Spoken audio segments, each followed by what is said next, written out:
వ్యసన రహిత సమాజం కోసం పాటుపడుతున్న మిత్రులందరికీ శుభోదయం. ఈరోజు ఒక పేషెంట్ వచ్చాడండి. ఇప్పుడు వయసు 72 సంవత్సరాలు. అంటే పేషెంట్ రాలేదు కానీ వాళ్ళ కూతురు అల్లుడు ఇద్దరు వచ్చారు ట్రీట్మెంట్ కోసం. 72 సంవత్సరాలు వయసు అతనికి. దాదాపు 50 సంవత్సరాల నుంచి ఆల్కహాల్ తాగే వ్యసనము, సిగరెట్ల వ్యసనం ఉంది. ఆల్కహాల్ తాగడం హెవీగా తాగుతున్నాడు. తాగితే మాత్రం హెవీగా ఆల్కహాల్ తీసుకుంటున్నాడు.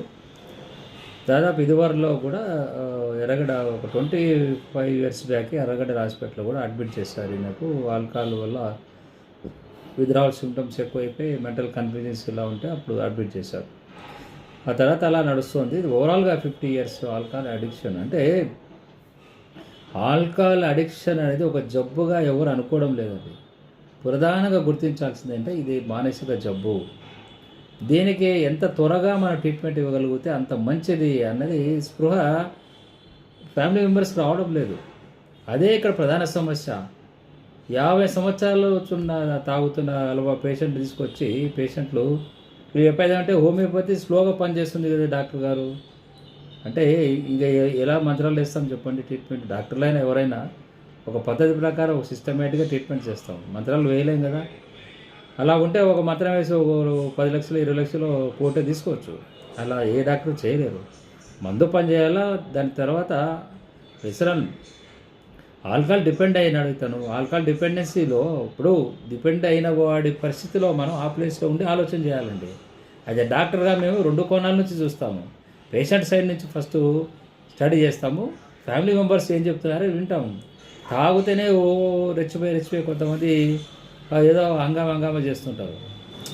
వాళ్ళని ఓవర్ డ్రింక్ చేసి హెల్దీ డ్రింక్లోకి తక్కువ డ్రింక్లోకి తీసుకురాగలుగుతాం. ఎందుకంటే కొన్ని సందర్భాల్లో, అందరికీ కాదు కొన్ని సందర్భాల్లో. బట్ స్మోకింగ్, గుట్కా, కాయలు, ఇతర డ్రగ్స్ ఏదైనా సరే అడ్వైజ్ చేయము. ఇది మేము చేస్తున్న ట్రీట్మెంట్ అండి. మరి 50 సంవత్సరాలకు అలవాటు ఉన్న వాళ్ళు ఏదో మంత్రాలు వేసేట్టు మాయం కావాలని అత్యాశ పడితే అలాంటివి ఉండవు కదా. ఎక్కడ కామన్గా ఆలోచన చేయాలి. సో కాబట్టి నేను మిత్రులకు వీడియో చూస్తే మిత్రులకు చెప్పేది అంటే మీ ఇంట్లో ఏ వ్యసనాలైనా ఉండనియండి. అది ఆల్కహాల్ కానీ, స్మోకింగ్ కానీ, గుట్కా కానీ, ఖైనీ కానీ ఏవైనా సరే ఎంత త్వరగా వాటిని మానగలిగితే అంత మంచిది. మానలేనప్పుడు మీరు డిఎడిక్షన్ ట్రీట్మెంట్ తీసుకోవాలి. అది తప్పదు. ఎందుకంటే ఈ వ్యసనాలలో మీ జీవితాన్ని నాశనం చేస్తున్నాయి. తద్వారా మీ మీద ఆధారపడ్డ కుటుంబ సభ్యుల జీవితాలను కూడా నాశనం చేస్తున్నాయి.